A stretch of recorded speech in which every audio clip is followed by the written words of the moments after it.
सो gas copyright का issue ना आए इसलिए हम अपनी वीडियोस में पिक्स यूज़ करेंगे।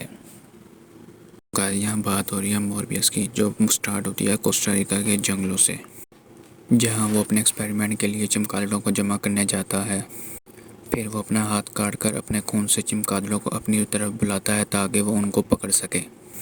फिर गाइस ये मूवी 25 साल पीछे चली जाती है, जहाँ ग्रीस में वो यंग माइकल को दिखाते हैं। निकोलस जो उस हॉस्पिटल का इंचार्ज होता है, वो माइकल को लूशियन से मिलाता है। माइकल उसे माइलो का नाम दे देता है, जहाँ वो उसे बताता है कि वो बचपन से ही बीमार है, जिसमें वो उसे बताता है कि ज़िंदा रहने के लिए दिन में उसे 3 बार मशीन का ऑयल चेंज करना पड़ता है।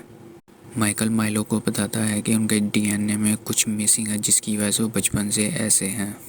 माइकल उसे ये सब कुछ बता रहा होता है कि अचानक माइलो बेहोश हो जाता है। माइकल वहाँ मौजूद पेन से मशीन को ठीक करता है, जिससे माइलो होश में आ जाता है। निकोलस ये देखकर हैरान रह जाता है कि माइकल ने एक स्प्रिंग से मशीन को ठीक कर दिया। निकोलस माइकल का ये हुनर देखकर उसे अच्छा हॉस्पिटल भेज देता है, जहाँ वो अपना इलाज भी करवा सकता है और अपनी ग्रेजुएशन भी हासिल कर सकता है।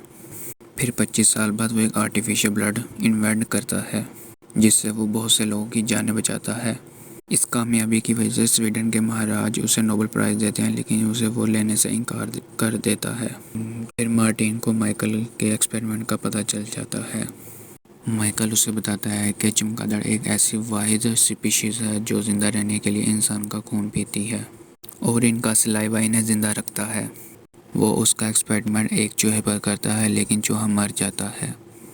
फिर थोड़ी देर बाद मार्टिन की नज़र चूहे पर पड़ती है। वो माइकल को बताती है कि चूहा ज़िंदा है।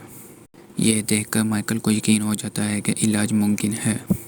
फिर वो माइलो के साथ बाहर वॉक के लिए जाता है, जहाँ वो उसे बताता है कि उसने इलाज ढूंढ लिया है, लेकिन इसमें खतरा बहुत है। माइलो मोरबियस से कहता है कि तुम्हें जितने पैसे चाहिए मैं दूंगा, लेकिन तुम एक्सपेरिमेंट को जारी रखो। मार्टिन और मोरबियस एक शिप पर एक्सपेरिमेंट को अंजाम दे रहे होते हैं। फिर प्राइवेट सिक्योरिटी का गार्ड उन्हें चेक करने के लिए आता है, जहाँ वो मोरबियस को कमरे में चेयर पर बंधा हुआ देखता है। फिर वो दोबारा वहाँ देखता है कि मोरबियस वहाँ नहीं है। ये देखने के लिए वो कमरे में जाता है, जहाँ वो देखता है कि डॉक्टर माइकल, जो अब द लिविंग वैम्पायर बन चुका है, उस पर हमला कर देता है। फिर बाकी के गार्ड आवाज़ सुनकर वहाँ आते हैं। मार्टिन उन्हें गोली चलाने से रुकती है, लेकिन वो मार्टिन को धक्का दे देते हैं, जिससे वो बेहोश हो जाती है और मोरबियस उन सबको मार देता है। फिर एजेंट साइमन और डिटेक्टिव उस शिप पर इन्वेस्टिगेशन के लिए आते हैं, जहां उन्हें डॉक्टर माइकल की पेपर की बनी हुई बैट मिलती है, जिससे उन्हें डॉक्टर माइकल पर शक हो जाता है। और दूसरी तरफ मोरबियस लैब में खुद को आजमा रहा होता है। वो खुद को आर्टिफिशियल ब्लड पर जिंदा रखता है, जो सिर्फ उसे 6 घंटे ही शांत रखता था। फिर उसे बैट रेडार का पता चलता है और उसका इस्तेमाल करना सीख जाता है। फिर वो बैट्स के टैंक में जाता है, जहां वो उसका भाई की तरह स्वागत करते हैं। फिर मोरबियस एक्सपेरिमेंट के लिए खुद को एक कमरे में बंद कर देता है, ये पता लगाने के लिए क्या होगा अगर वो आर्टिफिशियल खून लेना बंद कर दे। 6 घंटे बाद मोरबियस की हालत बहुत ज़्यादा क्रिटिकल हो जाती है। उसी वक्त वहाँ माइलो आ जाता है, तो मोरबियस को देखकर बहुत ज़्यादा परेशान होता है। मोरबियस उसे खून लाने को कहता है। माइलो उसे खून ला कर देता है, जिससे मोरबियस दोबारा बिल्कुल ठीक हो जाता है। ये देखकर माइलो भी उससे इलाज का कहता है। मोरबियस उसे ये कहकर इनकार कर देता है कि वो उसे कंट्रोल नहीं कर सकता।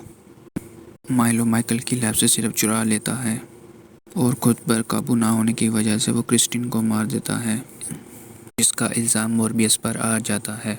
एजेंट साइमन और डिटेक्टिव उसके पास इन्वेस्टिगेशन के लिए आते हैं। मोरबियस उनसे बचकर भागता है, लेकिन पावर पर काबू ना होने की वजह से वो उसे पकड़ लेते हैं। मोरबियस को जेल में पता चलता है कि आर्टिफिशियल खून का असर 6 घंटे के बजाय 4 घंटे 22 मिनट हो गया है। फिर वहाँ उससे माइलो मिलने आता है, जो उसे खून की बोतल देकर चला जाता है। माइलो अपनी स्टिक को सेल में भूल जाता है। इसे देखकर मोरबियस को यकीन हो जाता है कि माइलो ने सिरप ले लिया है। फिर वो गुस्से में आकर खून को पी लेता है और माइलो को रोकने की कोशिश करता है। खुद पर काबू ना होने की वजह से माइलो पुलिस वालों को मार देता है। ट्रेन के आने से मोरबियस को हवा का एहसास होता है और वो उड़कर वहाँ से चला जाता है। फिर मोरबियस मार्टिन को एक कैफ़े में मिलता है, जहां वो उसे बताता है कि उसने ज़िंदगी में इतना अच्छा महसूस कभी नहीं किया। फिर वो वहाँ कुछ लड़कों को लैब के बारे में बात करते हुए सुनता है। वो उनका बैट रेडार के ज़रिए पीछा करता है। वो उनको लैब से डरा कर भगा देता है। फिर वो वहाँ जो मशीनों के पार्ट्स से एक राउंड मशीन बनाता है। फिर मार्टिन वैम्पायर के ऊपर सर्च करती है, जिससे उसे वैम्पायर्स की हिस्ट्री का पता चल जाता है। मोरबियस उसे बताता है कि उसने एंटीडोट तैयार कर लिया है।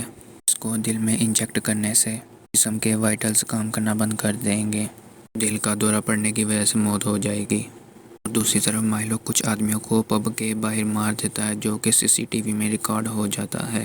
देखकर निकोलस उससे बात करने के लिए आता है, लेकिन माइलो उसे मार देता है। निकोलस जख्मी हालत में मोरबियस को फ़ोन करके बुलाता है। माइलो को रोको ये कहकर निकोलस मर जाता है। तो मोरबियस को बैट रेडार से मार्टिन और माइलो की आवाज़ आती है। वो बैट रेडार से मार्टिन का पता लगा लेता है। मार्टिन उसे किस करते वक्त काट लेती है और उसका खून पीकर मर जाती है। मोरबियस गुस्से में आकर मार्टिन का खून पीता है। माइलो को मारने की कोशिश करता है, लेकिन माइलो उसके पेट पर हमला करके उसे जख्मी कर देता है। लड़ाई के दौरान ज़मीन में मौजूद एक टनल में चले जाते हैं, जहां मोरबियस बैट रेडार से सब चमगादड़ों को अपनी तरफ बुलाता है। ये देखकर माइलो हैरान रह जाता है। मोरबियस चमगादड़ों से माइलो पर हमला करता है और अचानक उसके दिल में एंटीडोट इंजेक्ट कर देता है, जिससे माइलो की मौत हो जाती है। दूसरी तरफ मार्टिन, जिसने मोरबियस का खून पिया था, वो भी वैम्पायर बन जाती है। किसी फिल्म की डिटेल जानना चाहते हैं तो कमेंट सेक्शन में उसका नाम एंटर करें।